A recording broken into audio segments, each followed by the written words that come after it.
Hello everyone. Today we talk about how to fix the app of Spotify. You will go to settings, then we click on apps. After that you will search the app Spotify and you will click. Then you will on for stop. After that you will go to storage. Then we click on clear cache.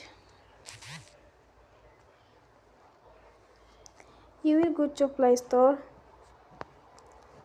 and you will update your app.